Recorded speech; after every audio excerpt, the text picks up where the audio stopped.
Soldier training একাডেমির শিক্ষার্থীরা বিকালে দৌড় অনুশীলন করছে।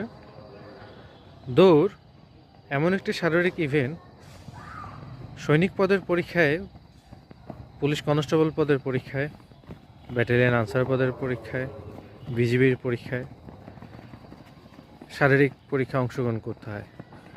সো যারা আমরা দৌড়ে বা দৌড়াতে কম পারি, তারা আমরা বেশি বেশি করে প্রথমত হালকা রিদমে প্র্যাকটিস করব। এরপরে আস্তে আস্তে আমরা যত দিন যাবে তত আস্তে আস্তে আমরা স্পিড বাড়াবো। এভাবে যদি আমরা কন্টিনিউয়াসলি কিছুদিন প্র্যাকটিস করতে থাকি, তাহলে ইনশাল্লাহ আমাদের দৌড়ের গতি বাড়বে এবং সময়ের মধ্যে আমরা দৌড় শেষ করতে পারবো। আমাদের সোলজার ট্রেনিং একাডেমিতে নতুন ব্যাচে ভর্তি চলছে। 2026 সালে জানুয়ারি 3 তারিখ থেকে নতুন ব্যাচের ভর্তি শুরু হবে। যারা আসতে চাচ্ছে অবশ্যই চলে আসতে পারো, এবং যারা আবেদন করেছো ট্রেড 1-এ, যারা আগামীতে পরীক্ষা দিতে যাবার ট্রেড 2-তে বা সেনাবাহিনী এমওটিসিতে অথবা পুলিশ কনস্টেবল অথবা